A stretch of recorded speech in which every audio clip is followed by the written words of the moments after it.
अखण्डमण्डलाकारं व्याप्तं येन चराचरं तत्पदं दर्शितं येन तस्मै श्रीगुरवे नमः। हरि ओं नमो भगवते रामकृष्णाय।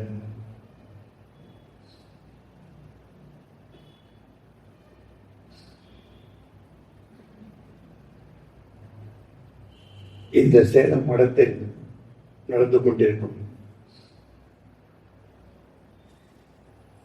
ஆன்மீக அந்தரயோகத்தில் நான் இங்கு வந்ததில் பெரும் மகிழ்ச்சி அடைகிறேன்.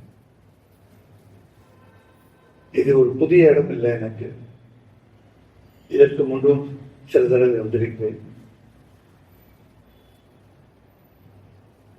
நமது பெரியவர் இங்க சுவாமி யதாத்மானந்த்ஜி மிகவும் அன்போடு அழைத்தார். அதை தட்ட முடியவில்லை.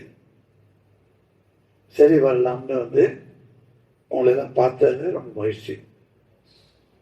இன்று எனக்கு கொடுக்கப்பட்ட தலைப்பு வந்து சுவாமி விவேகானந்தருடைய அன்னை பக்தி.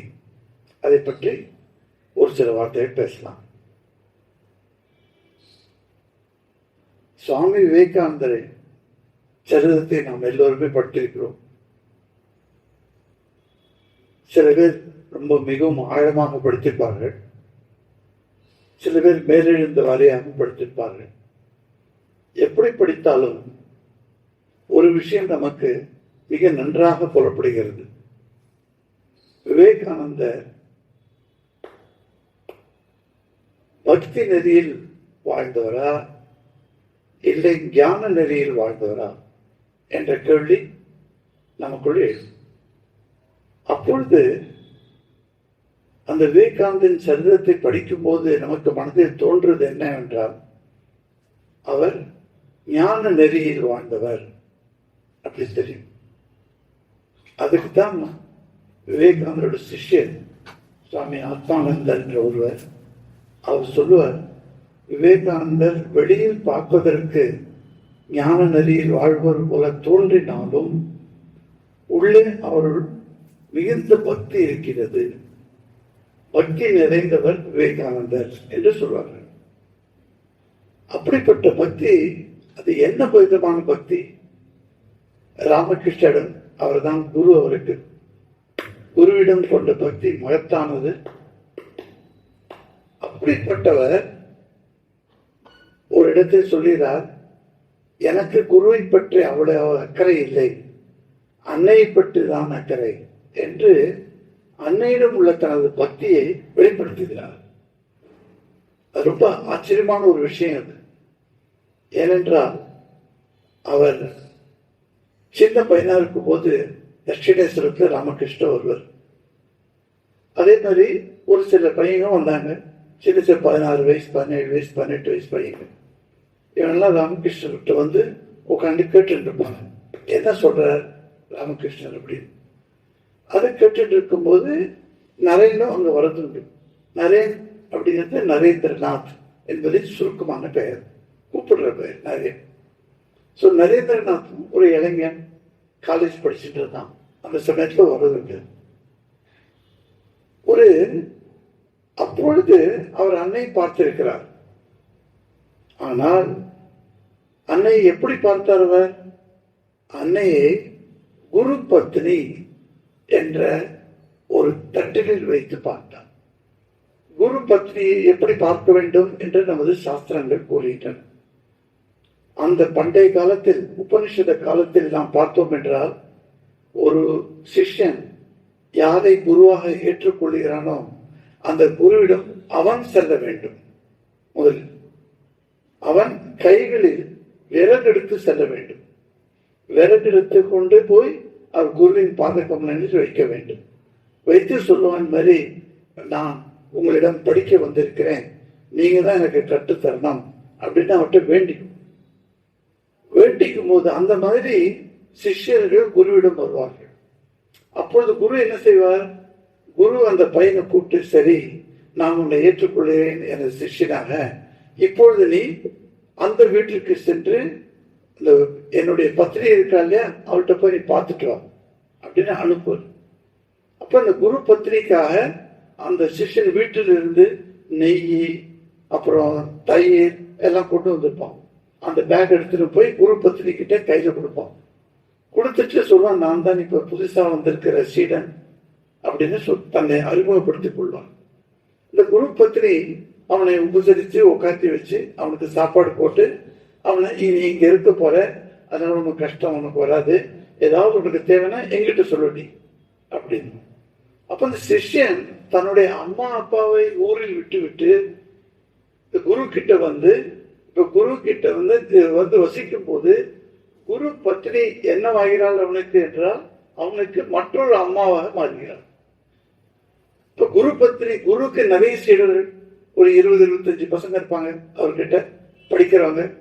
இந்த 25 பசங்களுக்கும் அவள் அம்மாவாக அவள் உதவி செய்வாள் எல்லாருக்கும்.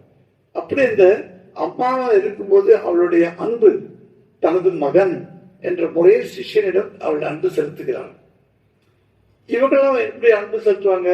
இந்த குரு பத்னி இப்ப அம்மாவாக இருக்கிறாள், எனக்கு இந்த குரு குலத்தில் இருக்கும் வரை எனக்கு அம்மா இவங்க தான் அப்படின்னு அம்மா அன்போடு பழகுவாங்க. இது ஒரு முறை. இந்த முறையில் தான் ராமகிருஷ்ணர் குருகுலம் ஒன்றும் நடத்தவில்லை. ஆனால் அவரிடம் வந்த சீடர்கள் எல்லோரும் குருகுலத்தில் இருப்பது போல அவர்கிட்ட இருந்தாங்க. அவர் காலை மாலை இரவு எல்லா நேரமும் குருகுலே இருப்பாங்க. இந்த பசங்கள்லாம் எப்போது சண்டே இல்லைன்னா சாட்டர்டே வந்தாங்கன்னு வச்சுக்க, உடனே ராமகிருஷ்ணர் சொல்லுவார், என்னப்பா நீ இப்போ வர, நீ வா, புதன்கிழமை வா, நீ சனிக்கிழமை வா, நீ வெள்ளிக்கிழமை வா அப்படின்னு அனுப்பிச்சு, நீ அப்போ வா அப்படின்னு. அதாவது வீக் டேஸ் சொன்னா திங்களிலிருந்து வெள்ளி வரை அந்த வீக் டேஸ்ல வந்தானாக்க நான் உனக்கு இன்னும் சொல்லிக் கொடுப்பேன் அப்படி சொல்றேன். ஸோ ராமகிருஷ்ண கிட்ட வந்த பிறகுதான் உங்களுக்கு தெரியுது. இப்பொழுது நாம் படிக்கிறோம் இல்லையா, எல்லாரும் ஒவ்வொரு வீட்டிலையும் ஒரு புத்தகம் நீங்க கட்டாயமா வச்சிருப்பீங்க. ராமகிருஷ்ணர் பக்தர் என்றால் அந்த புத்தகம் மிகவும் இன்றியமையாதது. அந்த புத்தகம் வச்சிருப்பீங்க. அந்த புத்தகம் பேர் என்ன? அமுத மொழிகள். கரெக்டா சொன்னார், அமுத மொழிகள். அமுத மொழி இல்லாத வீடு கிடையாது. ராமகிருஷ்ணர் பக்தர் என்று சொல்லப்படுவர். அமுத மொழியை முதலில் வைத்திருக்க வேண்டும். அந்த அமுத மொழி படிக்கிறீங்க. அந்த அமுத மொழி எழுதினவர் மகேந்திரநாத் குப்தா என்ற ஒரு பக்தர். அவர் ராமகிருஷ்ணன் எப்பொழுது வருவார் என்றால் சனிக்கிழமை ஞாயிற்றுக்கிழமையிலும் மற்ற விடுமுறை நாட்களிலும் வருவார். அவர் தான் தட்சிணேஸ்வரத்தை வந்து ராமகிருஷ்ணர் பக்கத்தை உட்காந்துருப்பார். அவர் கேட்டுருப்பார் என்ன பேசுறாங்க. இவரும் சில சமயம் கேள்வி கேட்பார். ராமகிருஷ்ணர் சொல்றதெல்லாம் அவர் மனசுல வச்சுட்டு அன்னைக்கு சாயங்காலம் வீட்டுக்கு போய் ஒரு நோட்ஸ் எழுதுவாராம். அவரோட நோட்ஸ் இப்போ இருக்கு, நம்ம பெருபடத்தை வச்சிருக்கோம். அந்த நோட்ஸ்ல அவர் எழுதியிருப்பார், இந்த ராமகிருஷ்ணர் இதை சொன்னார், அது சொன்னார், இது சொன்னார், இப்படி இருந்தது அதுன்னு ஒரு சின்ன ஒரு லைன் அந்த நோட்ஸ் வச்சுட்டு பிறகு ஒரு 6 மாசம் 7 மாசத்துக்கு அப்புறம் அந்த நோட்ஸ் திறப்பாங்க. திறந்து பார்ப்பார், இது அன்னைக்கு பௌர்ணமி அன்று என்ன நடந்தது அப்படின்னு கண்ணை முடிஞ்சு யோசிக்கணும். அந்த நோட்ஸ் படிச்சுட்டு கண்ணை முடின்னு பார்க்கும்போது அந்த கண்ணுக்குள் அவருக்கு ஒரு திவ்ய தரிசனம் கிடைக்கும். எப்படி நம்ம டெலிவிஷன்ல பாக்குறோமோ அந்த மாதிரி அவருக்கு அன்றைய நாள் பௌர்ணமி என்று நடந்தது என்ன என்பது அப்படியே டெலிவிஷன் மாதிரி சீன் மாதிரி ஓடுமாது. அப்பதான் அவர் எழுதுவாங்க. அதனால்தான் இப்போ நீங்க அமுத மொழியில் படிக்கும் போது பார்க்கலாம் எப்படி அவர் விவரித்திருக்கிறார். ஒவ்வொரு வர்ணனை, அவரோட வர்ணனை எல்லாம் ரொம்ப அற்புதமான வர்ணனை. அப்படியே அங்க உட்காந்து அந்த சமயத்துல எழுதின மாதிரி இருக்கும். ஆனா அவர் எழுந்த 6 மாசத்துக்கு அப்புறம் அது வேற விஷயம். அவர் எப்படி அவருக்கு அந்த காட்சி கிடைக்குமா, காட்சி கிடைத்த எழுதுவார். இப்ப இந்த அமுத மொழிகள்ல வர விஷயங்கள்லாம் என்ன என்றால் அவர் வந்த அன்னைக்கு நடந்த விஷயங்களை பற்றி எழுதி. இப்ப ஒரு வாரத்தில் 7 நாட்கள், அவர் வராத தினங்கள் 5 நாட்கள் இருக்கின்றன இல்லையா? அந்த 5 நாட்கள்ல யார் வராங்க ராமகிருஷ்ணன்? இந்த பசங்க தான் வராங்க. இந்த 16 பசங்கன்னு சொல்றோம் இல்லையா, 16 சிஷ்யர்கள் இவர்கள் தான் வருகிறார்கள். இவர்கள் வந்தபோது ராமகிருஷ்ணர் அவர்களை தயார்படுத்துகிறார். அவருடைய ஆன்மீக வாழ்வில் எப்படி செழிப்பாக வளர வேண்டும் என்பதை கவனமாக அவர்களுக்கு சொல்லிக் கொடுக்கிறார். அவர்களை தயார்படுத்துகிறார். அப்படி தயார் செய்யும் போது அவர்களுக்கு நடந்த அனுபவங்களை அவர்கள் விவரித்திருக்கிறார்கள். அப்படி என்றால் ராமகிருஷ்ணரின் டைரக்ட் டிசைபிள்ஸ் என்று சொல்லப்படும் இந்த சீடர்களின் வாழ்க்கை வரலாறை நாம் படிக்கவில்லை என்றால் ராமகிருஷ்ணரை பற்றிய நமது தெரிந்து கொள்ள அறிவு இருக்கு இல்லையா, அது குறைபாடோட இருக்கும். என்ன குறைபாடு? அதாவது மகேந்திரநாத் குப்தா பார்த்த மாதிரி ராமகிருஷ்ணரை நாம் ஒரு மனதில் செதுக்கி உள்ளோம். இப்போது இவர்களை படிக்கும் போதுதான் தெரிகிறது ராமகிருஷ்ணர் அது மட்டுமல்ல, அதை விட நம்ம எப்படி சொல்லுவோம், உருவாய் அருவாய் உளதாய் இலதாய் அந்த மாதிரி மகேந்திரநாத் செதுக்கி வைத்த சிற்பம் மாதிரி ராமகிருஷ்ணர் இல்லை. இவர் இதை விட இதையும் தாண்டி வேறு மாதிரி இருக்கிறார் என்பதை நாம் புரிந்து கொள்ளும். அதனால்தான் நான் போகும் இடமெல்லாம் சொல்லுவேன் பக்தரிடம், ராமகிருஷ்ணரின் சீடர்களை பற்றி படியுங்கள். அவர்கள் ராமகிருஷ்ணரை அணுகும் முறை என்ன என்பதை தெரிந்து கொள்ளுங்கள். அப்பொழுதுதான் ராமகிருஷ்ணரை முழுவதுமாக ஒரு அறியக்கூடிய ஒரு சந்தர்ப்பம் நமக்கு கிடைக்கும். இல்லை என்றால் ஒருமுகமாக நீங்கள் ராமகிருஷ்ணரை பற்றி நினைத்துக் கொண்டிருப்பீர்கள். அதான் பலருக்கு பலவிதமான கேள்விகள் வரும். அந்த கேள்வியிலிருந்து புரிந்து கொள்ளலாம் இவர்கள் ராமகிருஷ்ணரை அணுகுமுறை ஒருமுகமான முறை, பன்முக முறை இல்லை. பன்முக முறை எங்கே நமக்கு கிடைக்கிறது? அந்த சீடர்கள் நமக்கு கிடைக்கிறது. அந்த சீடர்கள் ராமகிருஷ்ணரை அணுகிய விதம் அது தனியான விதம். எப்படி நரேந்திரநாத் ராமகிருஷ்ணரை அணுகினார்? அவருக்கு நம்பிக்கை இல்லை, கடவுள் இருக்கிறாரா இல்லையா என்ற கேள்வி அவர் மனசு. மகேந்திரநாத் குப்தா வந்தபோது அவருக்கு அந்த கேள்வி இல்லை. அவரை ராமகிருஷ்ணர் கேட்கிறார் முதலாக, நீ கடவுளை உருவத்தில் வழிபடுகிறியா இல்லை அருவத்தில் வழிபடுகிறியா, உனக்கு எதில் நம்பிக்கை என்று கேட்கிறார். ஆனால் நரேன் வரும்போது அந்த கேள்வி கேட்க முடியாது. காரணம் என்ன? நரேனுக்கு கடவுள் இருக்கிறாரா என்பதே சந்தேகம். அப்படி சந்தேகத்தோடு வந்த பையன். அவன் எப்படி ராமகிருஷ்ணரை அழுகிறான்? ரொம்ப இன்ட்ரெஸ்டிங் அது. அப்படி பார்க்கும்போது ஒவ்வொரு சிஷ்யரும் ராமகிருஷ்ணர் வந்தபோது அவங்களுக்கு ஒரு தனித்தன்மை ஒன்று இருந்தது. அவங்களுக்கு ஒரு தனி ப்ராப்ளம்ஸ் இருந்தது வாழ்க்கையில. அந்த ப்ராப்ளம்ஸோடு வந்திருக்காங்க அவங்க. அப்ப ராமகிருஷ்ணர் எப்படி அந்த சிஷ்யர்களை சரி செய்து அவர்களுக்கு ஒரு விளக்கம் கொடுத்து எப்படி தன்னை சீடராக்கி கொண்டார் என்பதுதான் இந்த 16 சீடர்களின் வரலாறு போதிக்குது.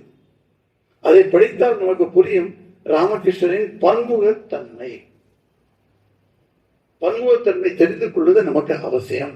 ஏனென்றால் அப்படித்தான் இப்ப நம்ம பார்க்கிறோம், அன்னையார் மீது மற்றவர்கள் யாவரும் எந்த சிஷ்யர்களும், பொதுவாக சொல்றேன், குருவின் சிஷ்யர்கள் குருவின் மனைவியை எப்படி பார்ப்பதுண்டு? குரு பத்னி என்ற முறையில் பார்ப்பதுண்டு. ஆனால் இங்கு நாம் காண்பது வேற. நரேந்திரன் குரு பத்னி என்று மட்டும் அவருக்கு மதிப்பு கொடுக்காமல், அதாவது அன்னையாருக்கு மதிப்பு கொடுக்காமல் அவரை இன்னும் ஒரு உயர்ந்த பிடத்தில் எடுத்து சென்றார். விவேகானந்தர் பிறகு கூறுவார், அன்னை சாரதா தேவியார் சாக்ஷாத் தேவி. இந்த ஒரு குணம், இந்த ஒரு நோக்கம் எப்படி விவேகானந்தருக்கு வந்திருக்கிறது என்று கேட்டால் ரொம்ப ஆச்சரியமா இருக்கு. விவேகானந்தர் சின்ன பையனா இருக்கும்போது இந்த நரேந்திரா வரும்போது அவன் நல்ல சாப்பிடுவார், நல்ல திடமான சரீரம் நரேந்திரனுக்கு, நல்ல சாப்பாடு பிரியன், நல்ல அருமையா நீங்க சமைச்சு போட்டீங்கன்னா நல்லா சாப்பிடுவாங்க. நாங்க மாதிரி இல்லை, நாங்கெல்லாம் கொஞ்சம் கொஞ்சமா எடுத்துப்போம், வேண்டாம் சொல்லிடுவோம். அவர் அப்படி இல்லை, எதை கொடுத்தாலும் சாப்பிடுவார். அவருக்காகவே மோட்டார் ரொட்டி பண்ணு அப்படின்னு அன்னையாருக்கு குருதேவர் ஆர்டர் கொடுப்பார். இந்த ரொட்டி பண்றீங்களா ரொம்ப தீனா இருக்கும், அந்த மாதிரி ரொட்டி இல்லாம மோட்டார் ரொட்டினாக்க பெருசா இருக்கும், அந்த மாதிரி ரொட்டி பண்ணு அப்படின்னு சொல்லுவார் நரேனுக்கா. நிறைய நல்ல சாப்பாடு, நல்லது பாடி சாப்பிடுவார். அதுக்கு அன்னையார் சொல்றாரு. அப்பல இருந்து நிறைய யோசிப்பான், சரி இங்க ஒரு அன்னையார் இருக்கிறாங்க, வீட்டுல எனக்கு எப்படி புவனேஸ்வரி அம்மா இருக்காங்களோ அதே மாதிரி இங்க ஒரு அம்மா இருக்காங்க. குரு பத்னி என்பது அம்மா என்ற முறையில் ஒரு தொடர்பு ஏற்படுகிறது நிறைய. அந்த தொடர்பு தான் மறுபடியும் அன்னையாரை தேவி நிலைக்கு எடுத்து செல்கிறது. அவர் பார்க்கும் விதம் எப்படி என்றால், மிகவும் ஒரு அற்புதமான கடிதங்கள், விவேகானந்தரின் கடிதங்கள் நாம் படித்தால்தான் அவர் அன்னையார் மீது வைத்திருக்கிற அந்த பக்தி பற்றி நமக்கு தெரிய வரும். அவர் இங்கிலீஷ்ல எழுதியிருக்க சில கடிதங்கள், அதுல இருந்து நான் இங்கிலீஷ்லயும் படிக்கிறேன். அதுல அது ஒரிஜினல் வேர்ட்ஸ், அது விவேகானந்தரோட ஒரிஜினல் வேர்ட்ஸ், அதனால கேட்கறது ரொம்ப நல்லா இருக்கும். இங்க எழுதியிருப்பார், I am coming to understand things every day. நாள்தோறும் நான் ஒரு விஷயத்தை புரிந்து கொண்டு வருகிறேன். என்ன புரிந்து கொண்டு வருகிறேன் அதை பத்தி சொல்றேன். My insight is opening out more and more.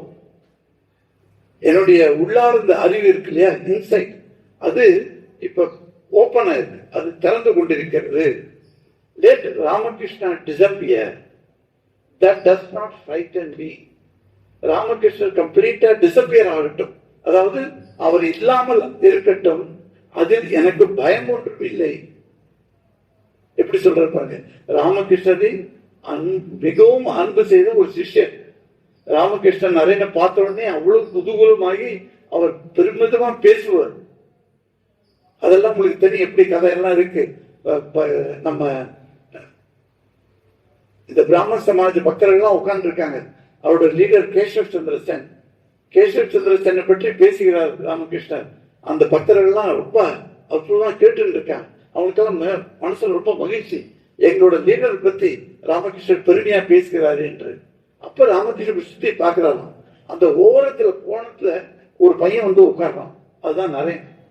அந்த நரேனை பார்த்த உடனே இவரோட பேச்ச மாறிடுது.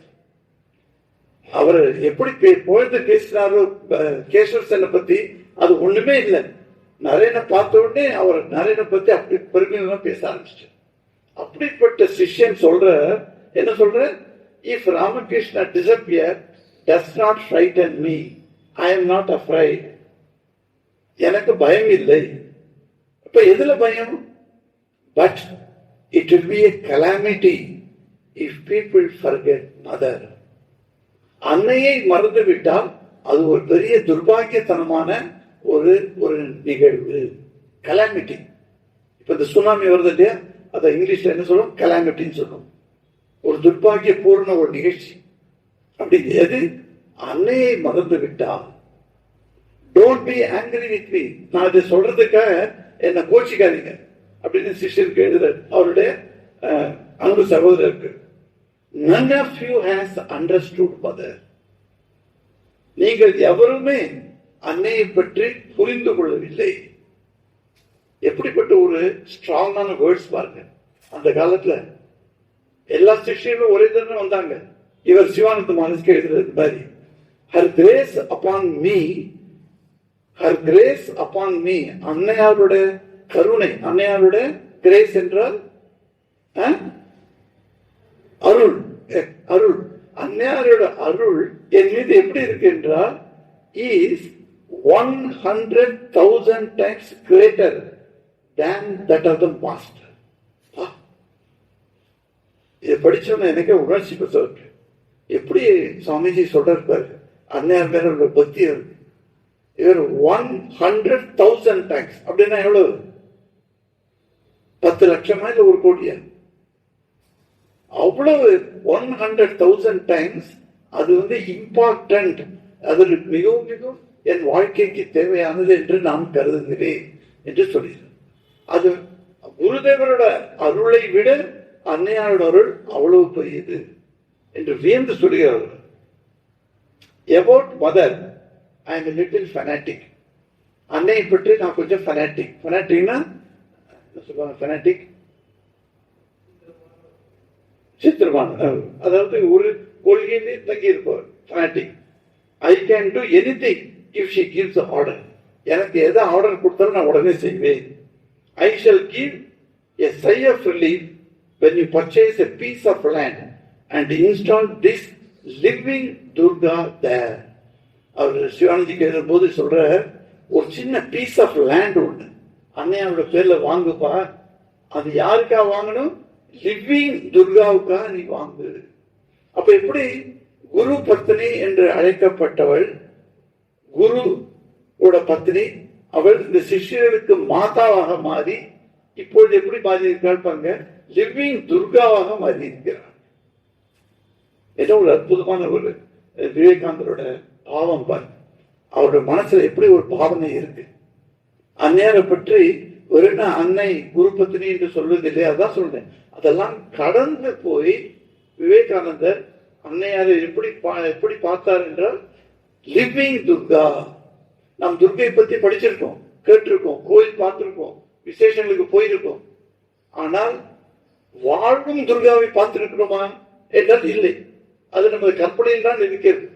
துர்கா எங்கேயோ உட்கார்ந்து இருக்காங்க, ஏதோ ஒரு இடத்துல இருக்காங்க, நிச்சயம் அவர் சிவன் கூட உட்கார்ந்து இருக்காங்க. அந்த மாதிரிலாம் நம்ம கற்பனை பண்ணலாம், நமது கற்பனையில் இருக்கிறார்கள். ஆனால் இங்கு உயிரோடு வாழும் துர்கை என்று விவேகானந்தர் கூறுகிறார். அன்னை அப்படின்னா பாருங்க எப்படிப்பட்ட பக்தி அவருக்கு. அந்நியாரை பத்தி அவர் அவ்வளவு ரொம்ப அற்புதமா அவர் எழுதுகிறார். இதே மாதிரி இன்னொரு இடத்துல அவர் என்ன சொல்ற பாருங்க,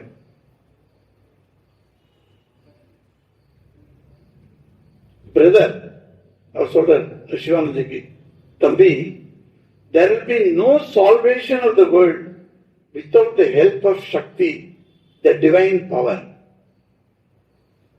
இந்த நமது நாட்டிற்கு சால்வேஷன் என்றால் முக்தி. நமது முக்தி இல்லை, அந்த டிவைன் பவர், அந்த தெய்வீக சக்தி, சக்தி மீது நம்பிக்கை இல்லை என்றால், அதாவது அந்த தெய்வீக சக்தியின் உதவி இல்லை என்றால் நமக்கு முக்தி இல்லை. Why is it that our country is the weakest and most backward of all countries? ஒரு காலத்தில் நமது தேசம் எவ்வளவு பெருமிதமாக வாழ்ந்திருந்தது. நமது தேசத்தின் பெயர் கேட்டு சில பேர் வருவாங்க படையெடுத்து. அப்படிப்பட்ட தேசமா இருந்தது. அந்த வெளிநாட்டுக்காரன் பிரிட்டிஷ்காரன் ஆண்ட போது அவன் விடுதலை வரல, நமது நாட்டை மிக மிக மிக ஏழையாக நாடான மாற்றிவிட்டான். இது ஹிஸ்டரி. நீ ஹிஸ்டரி படிச்சீங்கன்னா உங்களுக்கு தெரிஞ்சிருக்கும் எப்படி நம்ம நாட்டிலிருந்து எல்லா வித பண்டங்களையும் சுரண்டு சென்றான் வெள்ளைக்காரன். அப்படிப்பட்ட வெள்ளைக்காரன் நம்ம நாட்டை மிக ஏழ்மையாக்கி விட்டான். அதற்கு வெள்ளைக்காரன் நம்ம பழி போடுறோம். அந்த பழி சரிதானா என்றால் சரிதான் ஓரளவுக்கு. ஆனால் இன்னொரு காரணம் இருக்கிறது, அதை நாம் மறந்து விட்டோம். அதை விவேகானந்தர் சுட்டி காட்டுகிறார். இன்னொரு காரணம் என்ன? அவர் கேட்கிற கேள்வி, இவ்வளவு பேக்வர்டு, இவ்வளவு ஏழ்மை நிலைக்கு தள்ளப்பட்டதன் காரணம் என்ன? Because Shakti is held in dishonour here. Shakti என்பவள் அவளை அவமதிப்பு வைத்திருக்கிறாள். அவளுக்கு மதிப்பில்லை. சக்திக்கு எங்கு மதிப்பில்லையோ அந்த நாடு வளர முடியாது. ஏனென்றால் அவர் சொல்றார், சக்தி அதாவது பெண்கள் ஆண்கள் இவை இரண்டும் இரண்டு இறக்கைகள் ஒரு பறவைக்கு மாதிரி. இரண்டு இறக்கைகள் இருந்தால்தான் அந்த பறவை பறக்க முடியும்.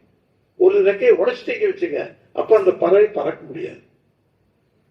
ஒரு வீட்டுக்கு நான் போன போது அங்க ஒரு கிளி இருந்தது. அந்த கிளி ரொம்ப நல்லா பேசிட்டு இருந்தது. எப்படி நம்ம பேசுவோமோ அந்த மாதிரி பேரெல்லாம் சொல்லி கூப்பிடுறது இந்த கிளி.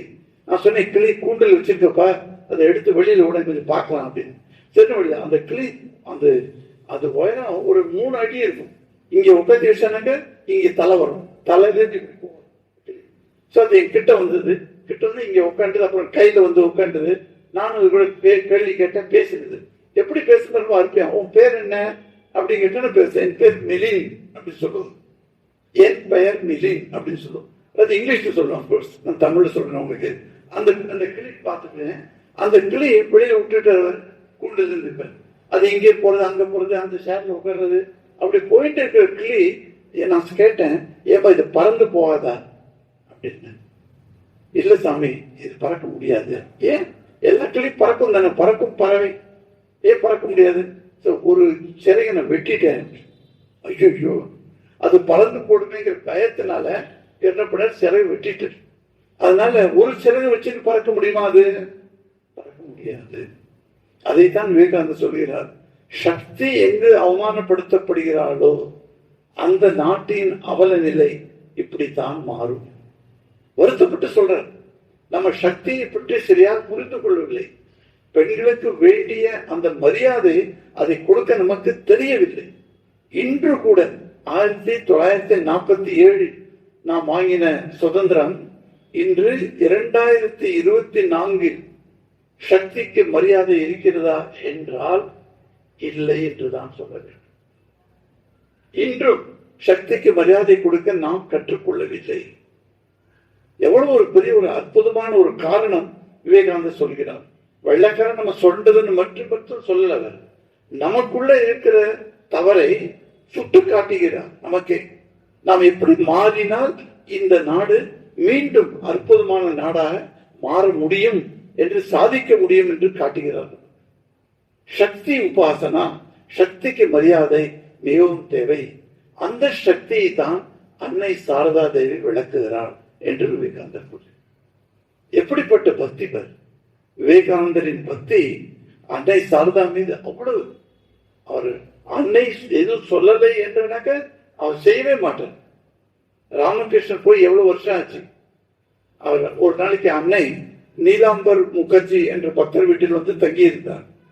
அவர் வீட்டை நீங்க பெருமணம் போயிருந்தீங்கன்னாக்க எவ்வளவு பேர் பெருமணம் போயிருக்கீங்க? 1 2 3 4 5 6 நிறைய பேர் போயிருக்கீங்க. ரொம்ப நன்றி. நல்ல பார்க்கறதுக்கு எனக்கு மகிழ்ச்சியா இருக்கு. நீங்க பெருமணம் பார்த்திருக்கீங்க. பெருமணத்திலிருந்து கொஞ்சம் தூரத்துல நீலாம்பர் முகர்ஜி பாடின்னு ஒண்ணு இருக்கு, ஒரு பில்டிங் இருக்கு. அந்த பில்டிங்ல அந்த டெரஸ்ல அன்னையார் பஞ்சதப்பா என்ற ஒரு தவம் செய்தார். அதை பற்றி நீங்க கேள்விப்பட்டிருக்கலாம். 4 மூலையில் நெருப்பு கொளுத்தி விட்டு உயரத்தில் நமது நடுவில் சூரியன் குதிக்கிற வெயில் அங்க உட்கார்ந்துருக்கும். 4 பக்கமும் ஒண்ணது. இது 5 தப்பம் என்று சொல்லுவாங்க. 4 நெருப்பு மூட்டினது, மேலே சூரியன். 4ம் தப்பம், அதாவது தாப்பம் கொடுக்கிறது, அதாவது உஷ்ணம் குடிக்கிறது. அந்த மாதிரி ஒரு பெரிய ஒரு உஷ்ணம். அந்த இடத்துல உட்காந்து தவம் செஞ்சாங்க. பஞ்சதப்பா என்று சொல்வார்கள். அந்த பஞ்சதப்பா செய்த இடத்துல அந்த ஹவுஸ், அந்த வீட்டுல தான் அன்னையார் தங்கி இருந்தாங்க. ஒரு நாளைக்கு பௌர்ணமி ராத்திரி, அற்புதமான பௌர்ணமி, சந்திரன் பூராவும் தெரியுது. அந்த கங்கை நதி ஓடுறது. அந்த கங்கை நதிக்கு அந்த பக்கத்துல மேற்கு, அங்கே சந்திரன் உதிக்கிறான். அந்த சந்திரன் அப்படியே வெள்ளி மாதிரி சந்திரன் வந்திருக்கான். இவ்வளவு பெரிய சந்திரன். பௌர்ணமி அன்னைக்கு சந்திரன் பெருசா தெரியும் இல்லையா? முழு நிலா என்று சொல்லுகிறோம். அந்த முழு நிலா வந்திருக்கிறது. அந்த கங்கையில் அந்த ரிஃப்ளெக்ஷன் பட்டு அந்த கங்கை ஆறு அது வெள்ளி ஆறு மாதிரி ஓடிட்டு இருந்தது அப்படின்னு அன்னையார் சொல்றாங்க. அவங்க கவனிச்சிருக்காங்க. அந்த வெள்ளி ஆறு மாதிரி ஓடினால அவரோட கவனம் அந்த இயற்கை எழிலால் ஈர்க்கப்பட்டது. அப்ப அன்னையார் என்ன பண்ணிருக்காங்க? கிடுகிடுன்னு படியில இறங்கி அந்த கங்கை பக்கத்துல அங்க நின்று பாக்குறாங்க. அந்த ஒரு குளிமையான ஒரு காட்சி, தென்றல் வீசுகிறது. அந்த மாதிரி ஒரு நிலைமையில அந்த கங்கை பார்த்துட்டு இருக்காங்க. திடீர்னு அன்னையாருக்கு பட்டது, பின்னால யாரும் நடந்து வர சத்தம் கேட்க, தப்பு தப்பு தப்புன்னு கால் வச்சு நடக்கிற சத்தம். இந்த சத்தம் யாருக்கு உரித்தானது என்றால் ராமகிருஷ்ண பரமஹம்சருக்கான உரித்தான ஒரு நடை. இப்ப நம்ம எல்லாருக்கும், நம்ம ஒவ்வொருத்தருக்கும் ஒரு விதமான நடை இருக்குது இல்லையா? ஒரு சாமி எப்படி நடப்பாரு, ஒரு சாமி அப்படி நடப்பாருன்னு சொல்றோம். இப்ப நீங்க எல்லாம் நடக்கிறீங்க, ஒவ்வொருத்தருக்கும் ஒரு தனித்தன்மை இருக்கிறது. அது நடக்கு, அதை பார்த்தாலே புரிஞ்சிடும். பின்னால பார்த்தாலே புரிஞ்சிடும். அது கந்த சாமி தான் வர அப்படின்னு புரிஞ்சிடும். காரணம் என்ன? அவரோட நடைக்கு ஒரு தனித்தன்மை இருக்கு, அது நமக்கு தெரியும். அந்த மாதிரி அன்னையார் கவனிச்சிருக்கிறார். ராமகிருஷ்ண பரமஹம்சர் எப்படி நடந்து செல்வார். டெய்லி தட்சிணேஸ்வரத்தில் இருக்கும்போது அவர் குளிக்க செல்வார். அந்த நகபத்தில் தான் அன்னையார் இருப்பார். அன்னையார் கதவை ஒழித்து வைத்துக் கொண்டு கதவை பார்ப்பார். குருதேவர் நடந்து செல்வார். அந்த மாதிரி தப்பு தப்பு தப்புன்னு அவர் கால் வச்சுட்டு அவர் நடந்து போறார். அவர் உடல் எல்லாம் அப்படியே தாமரமா இருக்கும். தாமரை நிறம் எப்படி இருக்கும், அந்த மாதிரி அவரோட உடல் நிறம். பிறகுதான் அன்னை காளியிடம் ராமகிருஷ்ணர் வேண்டிக் கொண்டார், எனக்கு இந்த நிறத்தை ஏன் கொடுத்தாய்? இந்த நிறத்தை பார்த்து மக்கள் என் மீது ஈர்க்கப்பட்டு என்னிடம் வருவார்கள். அப்படிப்பட்ட மக்கள் எனக்கு வேண்டாம். எனக்கு வேண்டுவதெல்லாம் உண்மை அறிய வருவார்களே, அப்படிப்பட்ட பக்தர்களை எனக்கு கொடு அப்படின்னு வேண்டுவான். அதனால அந்த நிறம் போச்சு. பின்னால அந்த நிறத்தோட அவர் நடந்து போவார். அந்த நடந்து போற கையில எண்ணெய் பாட்டில் வச்சிருக்க, சின்ன பவுடர் எண்ணெய் பாட்டில். அந்த எண்ணெய் தேய்ச்சிட்டு அவர் போய் கங்கையில ஸ்நானம் பண்ணிட்டு வருவார். அந்த தப்பு தப்புன்னு சவுண்ட் கேட்டு நடக்கும் இல்லையா, அந்த சவுண்டை இன்னைக்கு கேட்கிறாங்க. எவ்வளவு வருஷம் ராமகிருஷ்ணர் மகாசமாதியா எவ்வளவு வருஷம் ஆச்சு.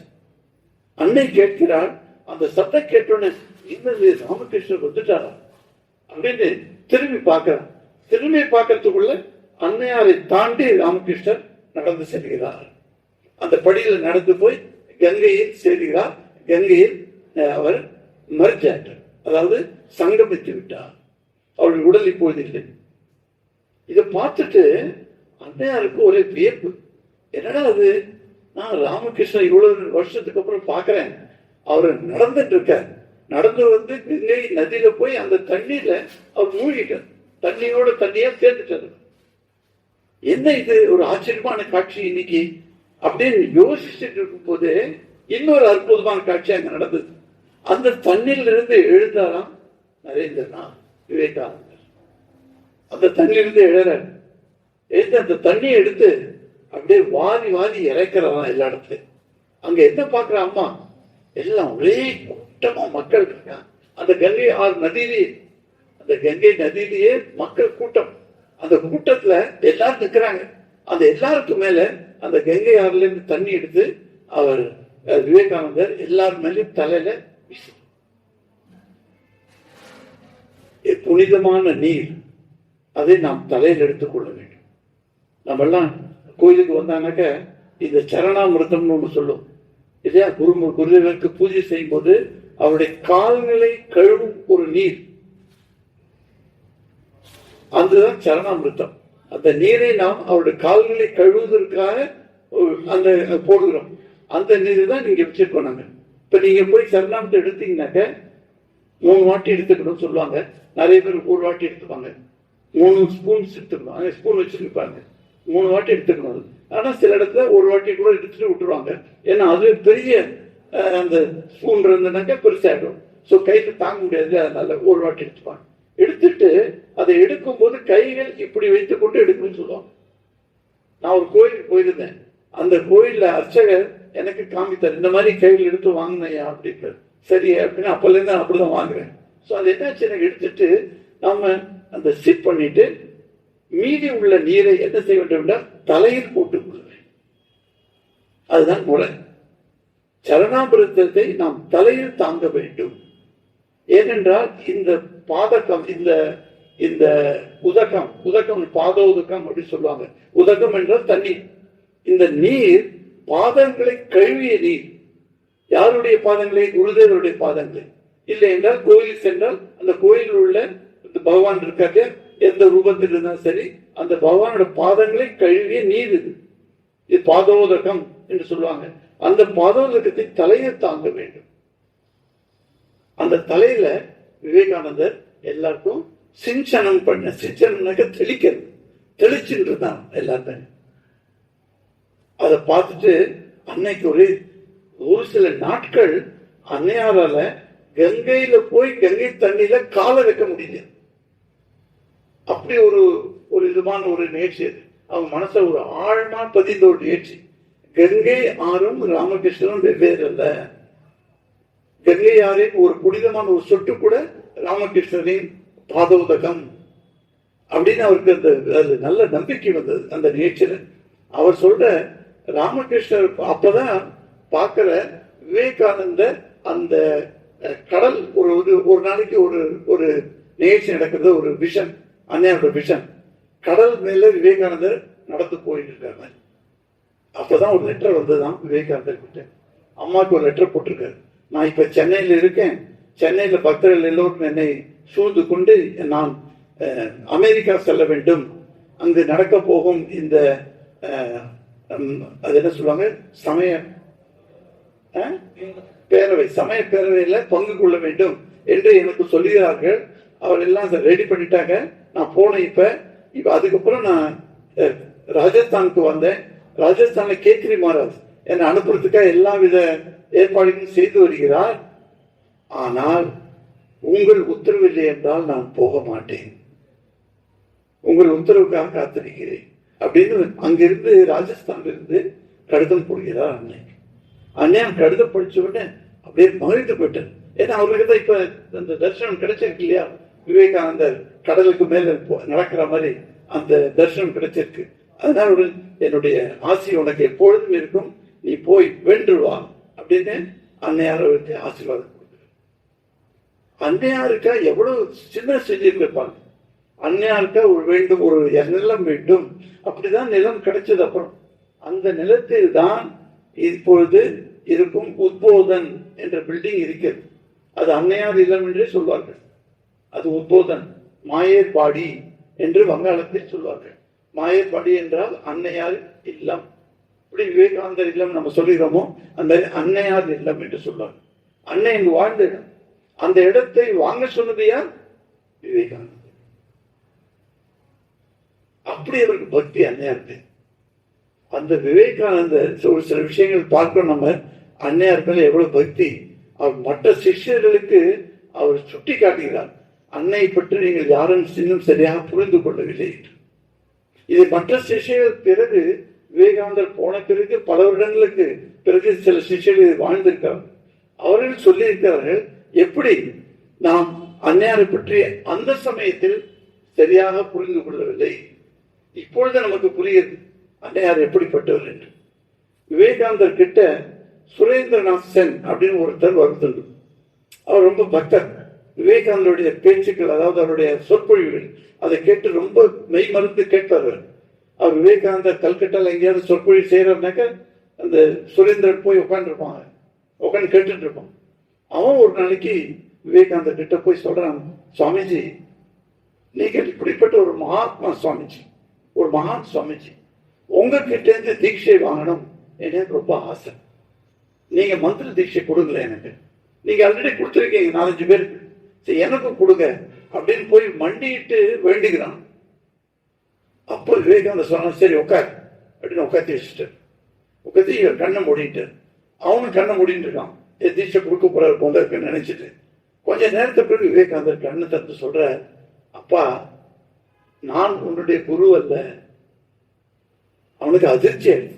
எனது விவேகானந்தர் நான் குருவா பாவிக்கணும்னு அவர் கிட்ட வந்திருக்கேன், ஆனா இவர் என்ன சொல்ற, நான் உன் குரு இல்லைங்கிறாரு அப்படின்னு அதிர்ச்சி ஆயிடுச்சு.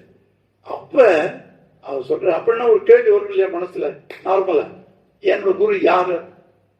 சரி நீங்க குரு இல்லை, அப்ப என்னோட குரு யாருன்னு உங்களால சொல்ல முடியுமா அப்படி ஒரு கேள்வி வரும். அந்த கேள்வி அவர் மனசுல வந்தது. அவர் கேட்கல, மனசுல வந்தது. அதுக்கு தெரிஞ்சு கொண்டவர் மாதிரி விவேகானந்தர் பதில் கூறுகிறார், உன்னுடைய குரு என்னை விட மகத்தானவர் அப்படின்னு சொல்ற. அதை கேட்டு சூரியனுக்கு மனசுல ஒரு சந்தேகம். விவேகானந்தரை விட இப்பொழுது இருக்கும் நபர்களில் விவேகானந்தரை விட மகத்தானவர் யாருமே இல்லை என்ற அபிப்பிராயம் எனக்கு இருக்கிறது. அதில் நான் திருட நம்பிக்கை வச்சிருக்கேன். விவேகானந்தர் தான் ஹையஸ்ட். அவரை விட மகத்தானவர் வேறு யாரும் இப்பொழுது வாழ்க்கை வாழவில்லை அப்படின்னு எனக்கு நல்ல நம்பிக்கை. அப்படி இருக்கும்போது என்னை விட மகத்தானவர் தான் உனது குரு என்று சொல்கிறாரு. இது என்னை துரத்தி போடுறதுக்காக சொல்றாரா இல்ல உண்மையாவே சொன்னாரா? அவருக்கு சந்தேகம். அவர் விவேகானந்தர்கிட்ட மண்டிட்டு மறுபடியும் கேட்கிறார், என்ன சமயம் நீங்க எப்படி சொல்லிட்டீங்க, உங்களை விட மகத்தானவர் யார் இருக்காங்க? அப்போ விவேகானந்தர் சொல்ல, இல்லப்பா ஒருத்தர் இருக்கிறார் அப்படின்னு சொல்லிட்டு அன்னைக்கு முடிஞ்சிருக்காங்க. சுரேந்துக்கு அதுக்கப்புறம் தீட்சை கிடைக்கல விவேகானந்தர் கிட்ட. விவேகானந்தர் 1902 1902 வருடம் சமாதி அடைஞ்சிட்டார். அதற்கு பிறகு 10 வருஷம் கழிச்சு இந்த சுரேந்திரநாத்துக்கு ஒரு சொப்பனம் வருது. அந்த சொப்பனத்துல இவர் இந்த பக்கம் உட்கார்ந்து இருக்க, இவருக்கு முன்னால ஒரு அம்மா உட்கார்ந்து இருக்காங்க. அந்த அம்மாவோட இந்த இடது பக்கம் மட்டும் தெரியுது அவருக்கு. அதாவது சிலோட்டு சொல்லுவாங்க. இப்ப காந்தி எல்லாம் போட்டோ எடுத்து பிக்சர் போடுவாங்க, டிராயிங் போடுவாங்க. இப்படி ஒரு மூக்கு, இப்படி ஒரு கழுத்து, அப்புறம் ஒரு கட்டை, ஒரு கம்பு கொடுத்தானே அது காந்தி அப்படி சொல்லுவாங்க. விவேகானந்தர் வரையினாக்க ஒரு முகம் வரையணும், 2 கண்ணு, 2 புருவம் போட்டாலும் ஒரு கண்ணு மாதிரி, அப்புறம் அவர் உடலை கொண்டு வந்து இந்த கை கட்டின்னு இருக்க மாதிரி போட்டாலும் விவேகானந்தர். அந்த மாதிரி சிலூட்டு சொல்லுவாங்க. அந்த சிலூட்டு இந்த கேமரால இருக்கும்போது எடுப்போம் சிலூட். அந்த சிலூட்டு மாதிரி ஒரு வடிவம், அந்த வடிவம் தெரியுது. அந்த வடிவம் அவருக்கு ஒரு மந்திரோபதேசம் செய்யுது. அந்த மந்திரத்தை கேட்டுட்டு இது ஜபிச்சுட்டு இருக்க. ஒரு நாளைக்கு கிரீஷ் கோஷ் தம்பி வந்து சொல்றான், சுரேன் அவன் 2 பேரும் ஃப்ரெண்டு, நான் ஜெயராம்பாட்டிக்கு போறேன் வரேன் என் கூட அப்படி. அப்ப சுரேன் சொல்றான், என்னப்பா இருக்காங்க, அது ஒரு சின்ன கிராமம், குக்கிராமம், அது ஒன்றும் பெருசா ஒன்றும் இல்லை, என்ன பார்க்கறதுக்கு இருக்கு அப்படின்னு வேடிக்கை அவன் கேட்கறான். அப்ப சொல்ல, இல்லப்பா அங்க அன்னையார் சாரதா தேவி இருக்காங்க, அவரை போய் பார்க்க போலாம். அப்ப சுரேன் சொல்றான், ஓ ராமகிருஷ்ணோட குரு பத்தினி தானே, அவங்கள போய் எதுக்குப்பா பார்க்கணும், நான் வரமாட்டேன் அப்படின்னு சொல்றான். அப்ப இவன் இந்த ஃப்ரெண்ட் இருக்கான அவன் புரிய வைக்கிறான், இல்லப்பா நீ வாங்கி கூட வந்து அன்னையார் பாரு, சும்மாவான வாங்கி கூட கூட இருக்க வா அப்படின்னு சொல்லிட்டு கூட்டிட்டு போனான். அங்க போனா அங்க உள்ள நுழையும் போது பாக்குறாங்க, அந்த சின்ன ஒரு கிராமத்து வீடு, அந்த வீடு மண்ணால் செய்யப்பட்ட ஒரு வீடு, அந்த வீட்டை பெருக்கி சுத்தம் செய்து கொண்டிருக்காரு ஒரு மாது. அந்த மாது யாருன்னு எங்களுக்கு தெரியாது, அப்புறம் தான் தெரியுது அதுதான் அன்னையார். அந்த அன்னையார் வீட்டுல எல்லா வேலையும் செய்வாங்க இல்லையா, ஒரு வேலை செய்யாம இருக்க மாட்டாங்க அன்னையார். அதனாலதான் பெண்களுக்கு உபதேசம் செய்யும் போது அன்னையார் என்ன சொல்றாங்கன்னாக்க, வேலை செய்யாமல் இருக்காதே, வேலை செய்யாமல் இருந்தால் the mind becomes vacant. Vacant mind is a devil's mind அப்படி சொல்லுவாங்க இங்கிலீஷ்ல. வேக்கண்ட் மைண்ட், வேக்கண்டா இருக்கக்கூடாது, மனசுல எப்பவுமே ஏதாவது ஒரு காரியம் செஞ்சுட்டே இருந்தா மனசு சுத்தமா இருக்கும் அப்படின்னு பெண்களுக்கு அன்னையார் உபதேசம் செய்வார். அவர் அன்னையாரே பெருக்கி கூட்டிட்டு இருந்தார். இவர் பார்த்துட்டு அடுத்த நாள் காலையில அந்த சுரேனை கூப்பிட்டு, அந்த குளத்துல போய் குளிச்சுட்டு வா, உனக்கு நான் இந்த தீட்சை மந்திரம் தரப்போறேன் அப்படி. இவருக்கு ஆச்சரியம், சுரேனுக்கு, என்னடா அது, நான் ஒரு சொப்பனத்துல பார்த்தேன், ஒரு அன்னையார் எனக்கு கொடுத்த மாதிரி, அந்த அன்னையார் இவர் தானா வேற யாரா, சரி போய் உட்காரலாம் அப்படின்னு ஒரு உட்காண்டாராம். கரெக்டா அங்க வந்து உட்காண்டாராம் அன்னையார். அப்ப சொப்பனத்துல எப்படி அந்த சிலூட், அந்த சைடு வியூ பார்த்தாரோ அதே மாதிரி அன்னையார் உட்காந்துருக்க, சூரியன் இந்த பக்கம் உட்காந்துருக்கான். சொப்பனத்தை எப்படி நடந்தது அதை பார்த்துட்டு இருக்கான். அப்ப அன்னையார் சொன்னாரா, என் முன்னால வந்து உட்கார், முன்னால் வந்து உட்காடா, அவனுக்கு கங்கை ஜலம் தெளிச்சு அவனுக்கு தூய்மையாக்கி அவனுக்கு ஒரு மந்திரம் கொடுக்கிறார். அது என்ன மந்திரம் என்றால், அவனுக்கு சொப்பனத்தில் கிடைத்த மந்திரம் இதுவும் சேம். எப்படி அன்னையாரோட கிருபைகள், அதை கண்டுபிடித்தவர் யார்? அந்த சுரேனுக்கு அன்னையாரோட அருள் கிடைத்திருக்கிறது என்பது ஒரு விஷயம், அதை நாம் மறுக்க முடியாது. ஆனால் சுரேனுக்கு தகுந்த குரு யார் என்று சொல்லிக் கொடுத்தவர் யார்? அது சுவாமிஜி இல்லையா? சுவாமிஜி. அதனால சுவாமிஜியோட பக்தி அன்னையார் மீது அவ்வளவு ஒரு பிரபலமான பக்தி. இந்த ஒரு விஷயத்தை நம்ம கண்டுபிடிக்கலாம், எப்படி அன்னையார் மீது அவர் கொண்டிருந்த பக்தி இருந்தது. அதனால்தான் அவரை லிவிங் துர்கா, ஒரு உயிரோடு வாழும் துர்கை என்று சொன்னார். அப்படிப்பட்ட தேசம் நம்மளது, அதாவது துர்கையை வழிபடும் தேசம். இன்று துர்கை இல்லாமல் இன்று நாம் வழிபடுகிறோம். எப்படி மேலை நாட்டுகளில், எப்படி ஒரு இடத்துல சுவாமிஜி எழுதும்போது ஒரு ஆர்டிக்கிள் எழுதும்போது, நான் மேலை நாட்டெல்லாம் பார்த்துட்டு வந்திருக்கேன், அங்க பெண்களுக்கு அற்புதமான அவருடைய சக்தியை உணர்ந்து அவர்களுக்கு மதிப்பு கொடுக்கப்படுகிறது. அதனால்தான் மேலை நாடுகள் வளர்ச்சி அபரிதமான வளர்ச்சியாக மாறிக்கொண்டிருக்கிறது அப்படின்னு அந்த எழுதும்போது அதுல இன்னொரு வரி ஆட் பண்றது. ஆனால் அவர்களின் நோக்கம் என்ன? பெண்களை பற்றி ஒரு போக வஸ்து என்றுதான் அவர்கள் நினைக்கிறார்கள். ஆனால் நமது நாட்டில் பெண்களை போக வஸ்துவாக பார்த்ததில்லை. பெண்களை எப்பொழுதும் அன்னையாரை நாம் பார்த்திருக்கிறோம். அதற்கு தான் சின்ன குழந்தை, அந்த ஒரு 8 வயசு குழந்தை என்று வந்து பிரணாம் பண்றது, உன் பேர் என்னம்மா அப்படின்னு கேட்கிறோம். உன் பேர் என்ன அப்படின்னு கேட்கிறோமா? மேலை நாட்டில் கேட்பாங்க, what's your name, what's your name mother அப்படின்னு கேட்கிறாங்களா? கேட்க மாட்டாங்க இங்கிலீஷ்ல. ஆனா நம்ம நாட்டில் எப்படி கேட்கறோம், உன் பேர் என்னம்மா, இங்க வா உட்காருமா அப்படின்னு சொல்லுவோம். சின்ன குழந்தை கூட அதுக்கு அம்மான்னு என்ன தெரியாது. ஆனால் அதை அன்னையாக பாதிக்கும் நம்ம மனநிலை இருக்கிறதா, அது இந்த நாட்டுக்கு தான் உரித்தான ஒரு உண்மையான ஒரு பண்பு. அந்த பண்பு வேற எங்கேயும் பார்க்க முடியாது. நீங்க உலகெல்லாம் சுற்றி வரலாம், பார்க்கலாம். பெண்களுக்கு மதிப்பு எவ்வளவு தூரம், அவள் போக வஸ்துவாக இருக்கும் வரை. அதற்கு பிறகு பெண்களுக்கு மதிப்பு கிடையாது. ஆனால் அந்த பெண்களுக்கு மதிப்பு கொடுக்கும் விதம் எப்படி இருக்கிறது? மேலை நாடுகளில் அவள் செய்யும் வேலைக்கு மதிப்பு இருக்கு, அவள் சொல்வதில் மதிப்பு இருக்கு, அவளுக்கு என்று ஒரு குரல் இருக்கிறது. ஆனால் நமது நாட்டில் அவளை அடிமைப்படுத்தி வைத்திருக்கிறோம். அதனால்தான் ஒரு சிறகு அது ஒரு சிறகு மட்டும் ரொம்ப ஸ்ட்ராங்கா இருந்தால் முடியாது. இந்த நாடு உருப்படாது. இந்த நாடு வளர வேண்டும் என்றால் ஆண்களும் பெண்களும் சரிசமமாக 2 இறக்கைகளும் வீச வேண்டும். அப்பொழுதுதான் அந்த பறவை பறந்து செல்லும் அப்படின்னு விவேகானந்தர் சொல்றார். அதை ஞாபகம் வச்சுக்கணும். அந்த விவேகானந்தரின் அன்னையார் மீது உள்ள பக்தி எப்படிப்பட்ட பக்தினாக்க, இந்த உலகில் உள்ள பெண் குலத்திற்கெல்லாம் வழிகாட்டும்படியான ஒரு பக்தி. எல்லா பெண்களையும் அன்னையாராக பாவிக்க வேண்டும் என்று விவேகானந்தரின் கருத்து அந்த பக்தியில தோய்ந்திருக்கிறது. அதனால்தான் விவேகானந்தரின் பக்தி, இப்ப நம்ம துர்கையை வழிபடுறோம், காளி வழிபடுறோம், இல்லைன்னா முருகன் வழிபடுறோம், அந்த மாதிரி கோயிலுக்கு எல்லாம் போயிட்டு இருக்கோம். ஓகே, அப்படிப்பட்ட வழிபாடு அல்ல அன்னையாரின் மீது உள்ள பக்தி. அதாவது இந்த உலகில் உள்ள எல்லா பெண் குலத்திற்கும், அந்த எல்லா பெண் குலத்தில் உள்ள எல்லா பெண்களையும் எல்லா மாதர்களையும் மாதாவாக நினைக்க வேண்டும் என்று ஒரு கோட்பாடு அதில் இருக்கிறது. அதுதான் விவேகானந்தரின் அன்னையார் மீது உள்ள பக்திக்கு ஒரு சிறப்பம்சம் அப்படின்னு சொல்லலாம். நாங்கள் அப்படிப்பட்ட சிறப்பம்சம் வாய்ந்த விவேகானந்தரின் பக்தியை பற்றி நாம் பார்த்தோம். விவேகானந்தரை பற்றி நீங்கள் படிக்க படிக்க அன்னையாரின் பக்தி மீது உங்களுக்கு ஒரு உணர்ச்சி வரும். ஒரு தடவை காஷ்மீர் சென்றிருந்தான். காஷ்மீர் சென்ற போது அங்க டெய்லி ஈவினிங்ல வாக்கிங் போவார் விவேகானந்தர். அங்க ஒரு பிரம்மச்சாரி அவர் பார்த்துட்டு அவரால் ஈர்க்கப்பட்டார். இப்போ ஒரு பெரிய மகான் வந்திருக்கனாக்க அந்த மகானை பார்த்த உடனே ஒரு ஈர்ப்பு சக்தி வரணும். அவர்கிட்ட மகான்கிட்ட அந்த ஒரு சக்தி இருக்கு. அதுக்காக அவன் கிட்ட போறான்.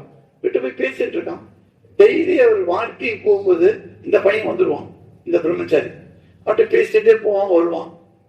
இதை கண்டு அந்த பிரம்மச்சாரியோட குரு இருக்கார் இல்லையா, அவருக்கு மனசுல ஜெலசி வந்து அவர் நினைச்சார், இது வெளியில இருந்து வந்திருக்கான் இந்த சாமி இப்ப என்னோட பிரம்மச்சாரி இருக்கான், என்னோட சிஷ்யன், அவனை கூட்டிட்டு போயிடும் போல இருக்கே அப்படின்னு பயந்துட்டு அவர் தாந்திரிகர். இந்த தந்திரம் மந்திரம்லாம் பண்ணுவாங்க இல்லையா, அந்த மாதிரி ஒரு சாது. அவர் என்ன பண்றாருனாக்க விவேகானந்தர் ஒரு சாபம் கொடுத்தார். எப்படிப்பட்ட சாபம்? அத வயிறு கலங்கி ரத்தம் உன்னோட வாயிலிருந்து வரும் அப்படி சாபம் கொடுத்தார். அது நடந்தது. கரெக்டா அந்த சாபம் பலிச்சு அப்படியே ரத்தம் ஒழிஞ்சு விவேகானந்தர் கல்கத்தா திரும்பினார். திரும்பி என்ன பண்ண போயிட்டு அன்னையார் கிட்ட போயிருக்க.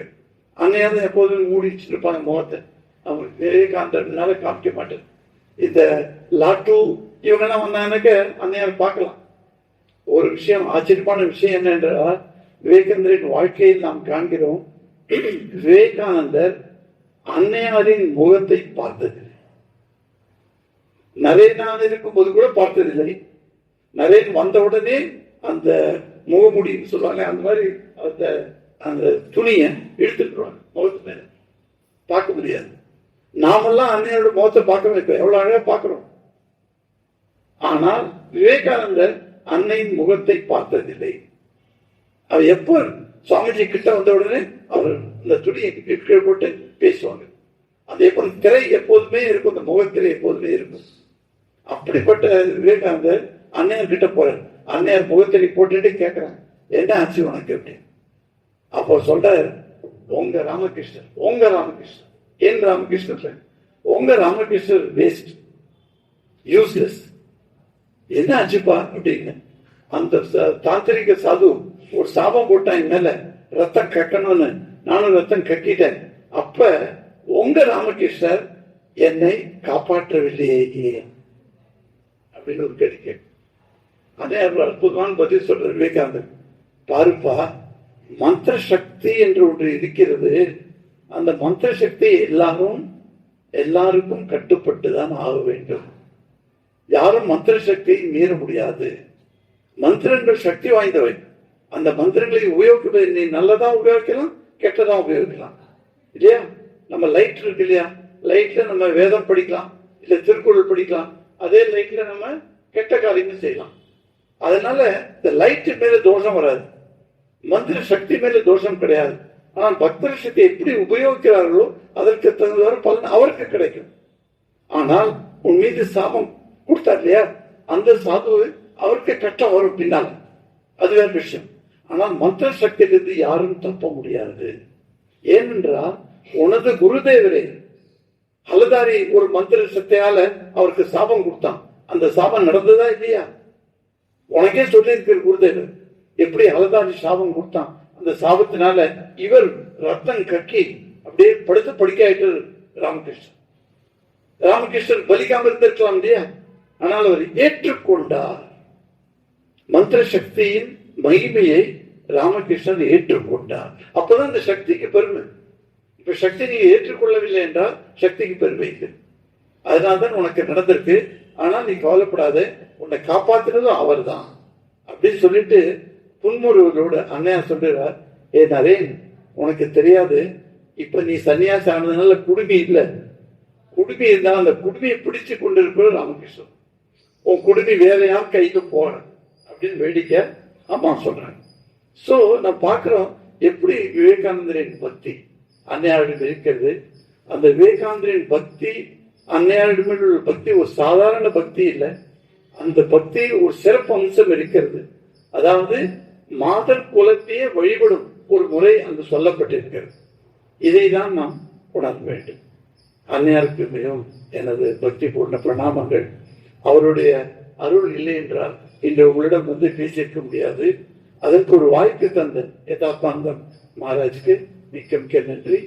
என்னுடைய பேச்சு கேட்பதற்காக நெல்லைப்பன வந்து உட்கார்ந்துருக்க, அதுவே எனக்கு ஒரு பெரிய பாக்கியம் தான்.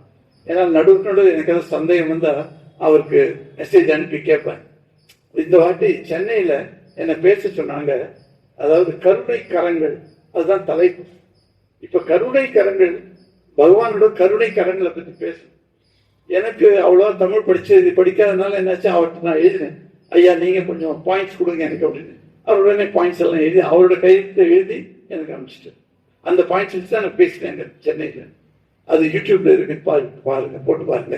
ஸோ அவருக்கு அவரு எனக்கு வந்து உட்காந்து கேட்டுன்னு இருக்காரு. அதே எனக்கு பெரிய மகிழ்ச்சி. அது எல்லாம் நீங்க எல்லாம் வந்ததுக்கு ரொம்ப நன்றி. அன்னையின் அருள் உங்கள் எல்லாருக்கும் இருக்கட்டும். ஓம் சாந்தி சாந்தி சாந்தி. ஹரி ஓம் தத்சத். ஸ்ரீராமகிருஷ்ணார்ப்பணமஸ்து.